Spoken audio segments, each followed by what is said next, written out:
I knew what the rules said, but I also knew in my heart that's not how you treat people.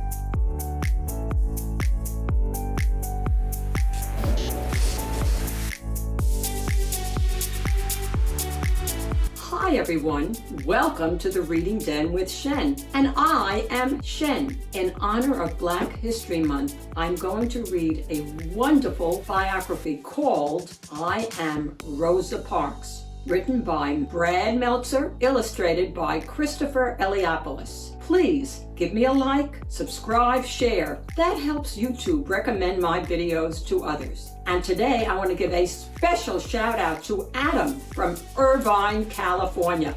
Wow! I am Rosa Parks. Growing up, I was small for my age. I was sick a lot too, since we didn't have money for a doctor. But that didn't mean I was weak. I'm not that short. Looks like you are. When I was 11, as I was walking home from school, a boy on roller skates came zipping by and shoved me. He thought I'd be an easy target. Shove. To his surprise, I turned around and pushed him back. I knew fighting was wrong, but I didn't want him picking on me again. Uh-oh, this is going to be bad. Did you just push my son? His mother saw what happened. She was mad that I pushed him. But you know what made her even madder? I was black and her son was white. She immediately started yelling, "I'll have you put in jail. You'll never get out again." No question, it was scary. But my mother and grandfather taught me to respect myself and to expect respect from others. So instead of backing down, I stood my ground and calmly but firmly I explained, "Your son was the one who pushed me. I didn't bother him at all. I wasn't just standing up to that mom or even to that boy on roller skates. I was standing up for myself." After that, the boy and his mom never bothered me again. Still, it's hard to change things. Sometimes it can take a long time. Back then, if you were black, you were treated unfairly just because of the color of your skin. You weren't allowed to live in the same neighborhood as a white person, eat in the same restaurant, ride the same elevator, or use the same bathroom. You couldn't even drink from the same water fountain. One was marked for whites, the other for colored. When I was little, I used to wonder if white water tasted different from colored water. I even wondered if colored water came in lots of colors, but it didn't. The only difference was I had to walk outside or even down the block to get mine. Of course, it wasn't just about water fountains. This was my school, a small old wooden building with one room and one teacher for all of us. Everyone from the 5-year-olds to the 6th graders were stuffed in that one room. There were no windows, desks, and barely any books. Since most kids had to work on a farm to earn money, we only went to school 5 months during the year. Less school, hooray! Don't say hooray, that's bad. We also brought our books home every night. Why?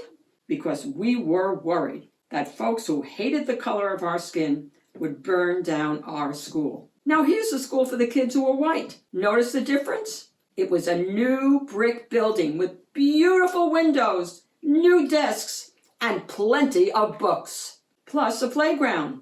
They went to school 9 months out of the year, since they weren't working in the fields like we were. Now can we say hooray? No, there's no hooray about this. Also, if you were black, you had to walk to school. If you were white, you got to take a bus. The worst part was when I'd walk home with my brother. The kids on the bus would throw trash at us. It made me feel horrible. But there were no civil rights back then. The only solution was to move off the road. And really, what kind of solution is that? As I got older, things didn't change much. "There's no room in here, lady." One winter, I was waiting for the local city bus. If you were black, you had to ride in the back. If you were white, you rode up front. On that day, the back of the bus was packed. But there were plenty of seats in the front. I was just trying to find a place to sit. But as I entered through the front door of the bus, "What do you think you're doing? You need to get off and use the back door. Only whites can come in the front." "But I'm already in." I tried to explain that there was no room to get in through the back. The driver didn't care. He wanted me off the bus. He grabbed me by my coat sleeve. I dropped my purse near the front door.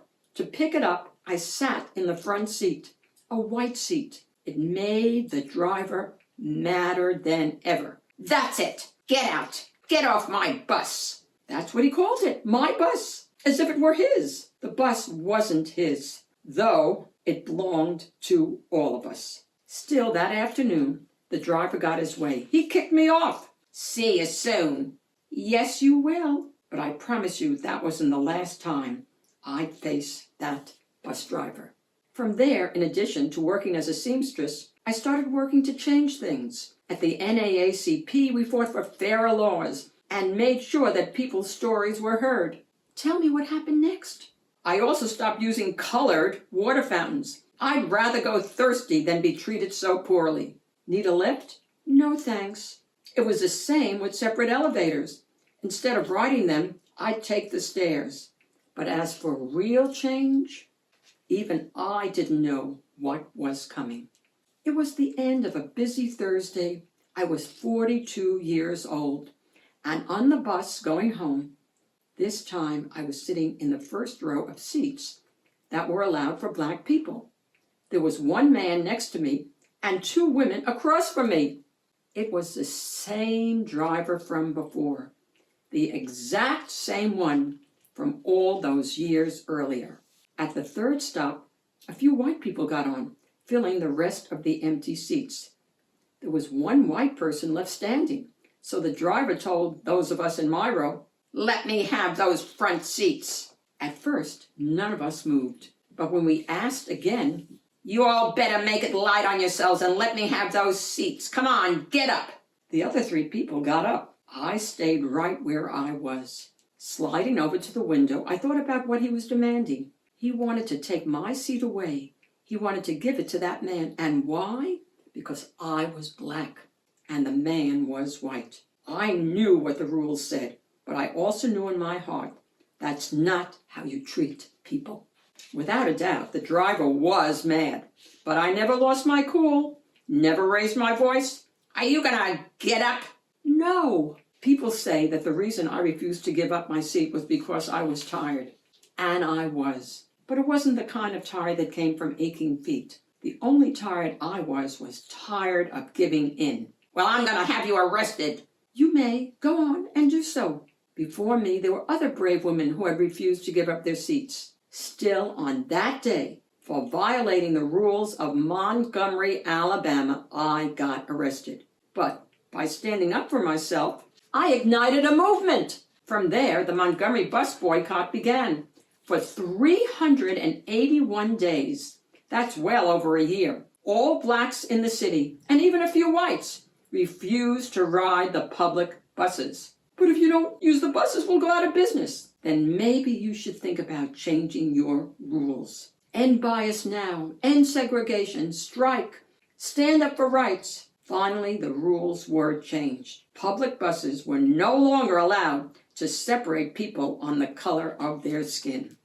That was only the beginning. Eventually, we were allowed to drink from the same water fountains, ride the same elevators, and yes, go to the same schools. In the Declaration of Independence, Thomas Jefferson wrote that we are all created equal. Finally, the nation was starting to act like it. Now can we say hooray? Soon, we're close. But of course, that didn't mean the fight was over. There were thousands of other people just like that bus driver. But after hearing how I didn't give up my seat, there were now thousands more people just like me, together, inspired, and committed to justice. My name's Martin. Want to hear my rough draft of my speech? You bet I do. In my life, people try to knock me down, try to make me feel less than I was. They teased me for being small, being Black, being different. Let me be clear. No one should be able to do that. But if they try, you must stand strong. Stand up for what's right. Stand up for yourself, even if it means sitting down. When you do, others will follow. What's the medal? It's the Congressional Gold Medal, one of the government's highest honors. George Washington got one, too. Cool. Go for it. Now can I say hooray? Hooray! I am Rosa Parks. I'm not a politician or a president or an actor or a famous business owner. I'm just an ordinary person. But I'm also proof that there's no such thing as an ordinary person. I hope you'll always stand up for yourself, and I hope you'll remember that we're all in this together. The end. I hope you enjoyed this marvelous biography. I know I did. Let me know if you have a friend who loves reading and you'd like to give him or her a shout out. Just leave me a comment. Thanks so much for hanging out with the Reading Den with Shen. I'll see you soon again. Bye, everybody.